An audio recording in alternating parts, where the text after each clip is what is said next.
Hello everybody, I am Jay Shady and you are listening to the voice of reason.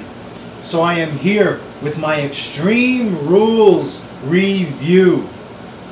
So I gotta say, my expectations for this pay-per-view were pretty much non-existent, and for that, this was a pretty okay show, you know? I mean, I didn't have any feelings going into it. I didn't have any drive going into it, but it did deliver some good stuff here and there. Now, don't listen to, at the end of the pay-per-view, JBL says, this is the most extreme rules I've ever seen in my life. Don't listen to that bullshit, basic propaganda. Everything that WWE does nowadays, the commentators gotta say it's the best ever. They've never seen anything like it. Extreme Rules from 2012 was much more extreme than this one. But this was an okay show, and it did pave the way for some good stuff in the future.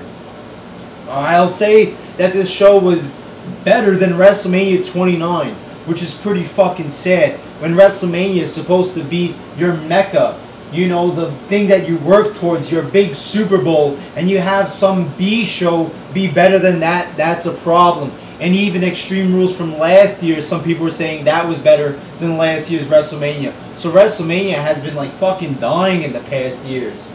Alright, so that being said, let me go into this review. The first match is the pre-show, The Miz versus Cody Rhodes. Didn't watch it, but like I predicted, The Miz won. Don't know how, don't know if it was a good match, who fucking cares. Then, your first match on the actual pay-per-view itself, Chris Jericho versus Fandango. This was better than their WrestleMania match. This was an okay match, but it was just odd to open an Extreme Rules match, Extreme Rules show with just a basic singles match that you could get on Raw. There was no stipulation. There was nothing extreme. You know, aside from the John Cena Ryback match and the main event with Brock Lesnar versus Triple H, nothing was fucking extreme on this pay-per-view for a pay-per-view called Extreme Rules. But this was an okay match, better than their WrestleMania match. Not too much to talk about. Like I predicted, Chris Jericho won. It had a nice finish with Fandango was jumping off the top rope. Chris Jericho reverses it into a code breaker, gets the pin 1, 2, 3. Glad to see Chris Jericho finally go over at a fucking pay-per-view. Go over fucking anywhere for that matter. So yeah, it was an okay opener, not the fucking best thing. Then you get Dean Ambrose versus Kofi Kingston for the US Championship. This was a very enjoyable match, kind of short. It was 6.5 minutes long. Kind of short, but for what it was pretty enjoyable, very fast paced. I liked all the offense from Dean Ambrose, and I'm glad to see that WWE did right. Dean Ambrose won the belt. He did his lame-ass fucking finisher. They have to change that shit. Doesn't even look like a finisher. But anyways, he beats Kofi Kingston, wins the belt. Thought it was great that Dean Ambrose got the belt, so I cannot complain. Great decision by WWE. Finally the Shield is getting some belts. Next up, Sheamus versus Mark Henry in the strap match. I thought this was the worst match of the night. This was boring. Nothing was fucking happening. All they were doing was fucking tapping the turnbuckles, green lights going off, red lights going off. It's like red light, green light. I felt like I was in fucking kindergarten. You know, it was just a bad match, really. You can't really have a good strap match because there's not much that you could do with it. This is the one match that I predicted wrong. Sheamus won this match, but who fucking cares, really? Next up was the I Quit match for the #1 contendership to the World Heavyweight Championship. Alberto Del Rio versus Jack Swagger. Now, they were trying to make this a hardcore match, but all it was a bunch of kendo stick shots, you know. You could tell that they really were just like going off the cuff here because the Dolph Ziggler concussion fucked up what they wanted to do, so they just like ran an audible, and you could tell. I would have loved if this was the ladder match with the triple threat, but instead we got this. This was an okay match. I thought it was better than their WrestleMania match, but it just wasn't that extreme, really, even though they tried to make it look like it was extreme. It was okay. It wasn't a bad match or anything, but the fucking finish was just so fucking retarded. So, Jack Swagger has Alberto Del Rio in the ankle lock, the Patriot lock, whatever the fuck he wants to call it. And then Ricardo Rodriguez is thinking about throwing in the towel, and Alberto Del Rio says, no, don't throw in the towel. And when the referee has his back turned, Zeb Coulter like tackles out Ricardo Rodriguez, grabs the towel, and throws in the towel, making the ref think that Ricardo Rodriguez threw in the towel. The ref rings the bell, says that Jack Swagger wins. Right? So whatever, I'm shocked. That would have been a shocking ending. That would have been good to take it from there. But then, the fucking dumbest thing I've ever seen in a long time. Something that just insults my intelligence so much.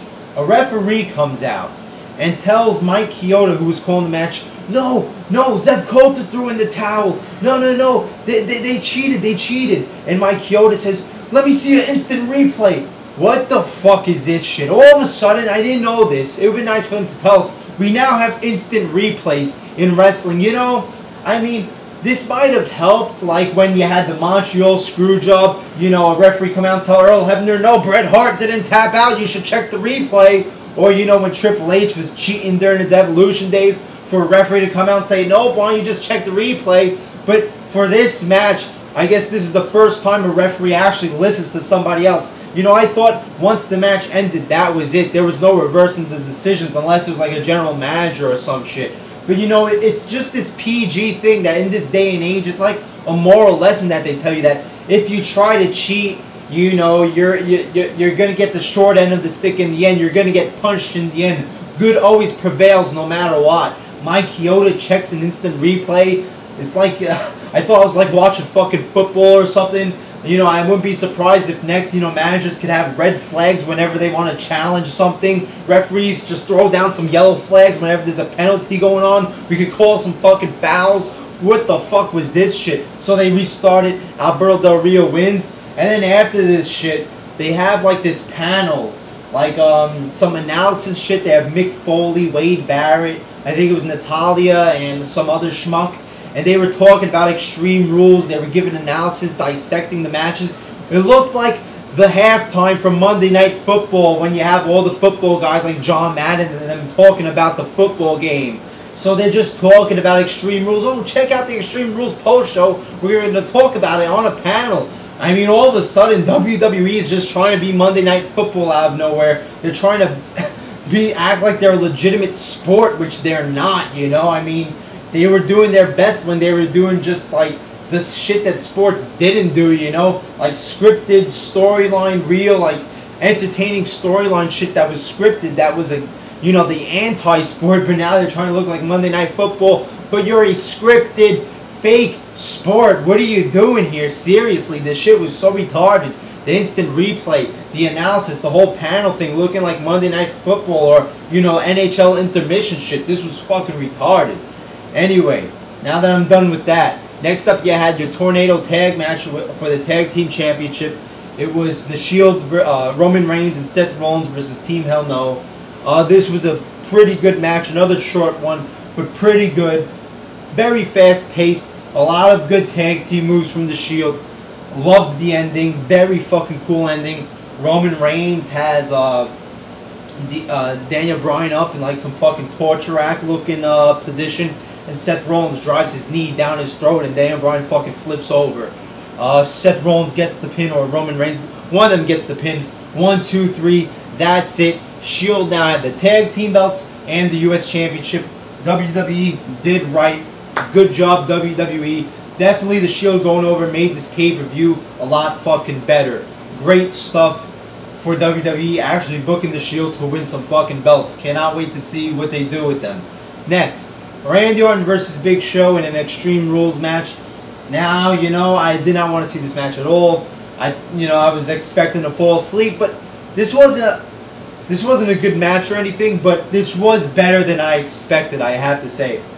There was an okay spot where Big Show sets up 2 chairs and a ladder in between them, puts Randy Orton on top, and then tries to slam himself onto it, but Randy Orton moves and Big Show just like slams himself through the ladder and all that. That was it was an okay spot. It wasn't that good, but it definitely helped the match out.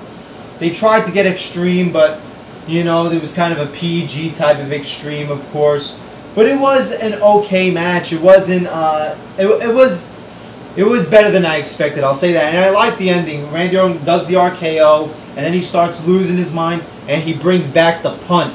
I thought the punt kick was banned. Apparently Randy Orton did it.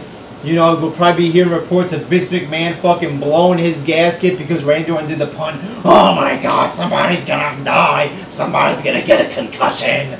You know, Vince McMahon is just so fucking petrified. You know, whenever two wrestlers touch each other in a, you know, in an aggressive physical way, it's all supposed to be some ballet dance shit. But whatever, I did like Randy Orton doing the punt. Hopefully he could do a fucking heel turn because he's making me go to sleep with his face run. So it was an okay match, better than I expected. Next was John Cena versus Ryback for the WWE Championship Last Man Standing match. And holy shit, I was expecting this match to be one of the worst main events that we've ever come across. Seriously. You hear John Cena versus Ryback, Last Man Standing. You're thinking two fucking buffoons who can't wrestle. You're thinking a duct tape ending. But holy shit, did this match deliver. Seriously, I'm not saying that this is a great match, like 5 stars, greatest last man standing, but for what I expected, this match really, really was good. It was. I mean, you know, bash me all you want for saying something with John Cena and Ryback was good, but it was. I can't lie, this was a pretty good last man standing match, especially for, you know, the standards that you have today. This was match of the night. Whoa. Whoever thought that John Cena versus Ryback would be fucking match of the night? But this was. Very physical match. Just two powerhouses going at it. You know, there was some kind of bad spots. There was this one fucking spot that just blew my mind. Ryback is standing up. John Cena jumps on him with his legs wrapped around him and just holds on to him. And I'm expecting Ryback to just start fucking him or some shit. John Cena, like he was pinned up against the wall, like fucking, you know, take my virginity shit. What the fuck was that move? He tried to make it into a submission move, but it was just John Cena grinding on Ryback's fucking hard cock. It was just disgusting. And then you had John Cena jumping on top of Ryback from his back, like a fucking piggyback ride doing a sleeper hold. What the fuck was John Cena doing through some of this shit? I guess John Cena got really horny for Ryback during this match or something, because he was all over the motherfucker. But besides that, there were some good spots. They took it outside the ring. They took it fucking everywhere. Ryback fucking, like, throws, he picks him up and throws John Cena through a table. You had an AA through a table. John Cena tried to do some Jeff Hardy shit. He has like a table set up outside the ring, and you know how Jeff Hardy in Survivor Series went up to like the seating area and did a swanton. John Cena like does a splash or an elbow. He fucking botches it. But it wasn't that impressive because it's like this is the table and this is the leveling. It wasn't even that fucking high. It was like, okay, that's it. But yeah, the ending of this match was really good, I thought. Ryback just fucking spears John Cena through the fucking, the walling in the stage. There's fucking electricity bursting, the lights are bursting, and both guys are fucking backstage just laid on the floor, decimated, fucking beaten half to death. I guess it ends with the draw, but Ryback gets up, so why doesn't Ryback win the belt for being able to get up? Ryback gets up on his own accord. John Cena has to be taken to the hospital. But holy shit, this was really, really fucking good for what you expected, you know, for this match. This was really good for a John Cena Ryback match. But, you know, Jerry Lawler really ruined the ending for this match for me. The spot where Ryback spears John Cena through the fucking stage wall, and Jerry the King Lawler says that was worse than some of the spots that Mick Foley has taken. That was worse than some of the falls that Mick Foley has taken. Are you fucking serious? You know, King just pisses me off so much. The way he just like makes everything so fucking great. Really, John Cena going through a fucking like cheap ass wall is better than Mick Foley fucking, you know, doing like a fucking dive off of the top of a fucking Hell in a Cell. Getting chokeslammed through the top of a Hell in a Cell. Fucking Jerry the King Lawler is a PG motherfucker. Just a propaganda motherfucker. Just sucking Vince McMahon's cock, kissing John Cena's ass. Oh, that spot was more hardcore than some of the stuff that Mick Foley has taken. John Cena's the king of extreme. You know, just fucking retarded. Anyway, your main event I was fucking shocked at this. John Cena with the title is not your main event. If John Cena cannot main event shows with the title, then nobody can. It just goes to show that WWE does not give a fuck about that title anymore.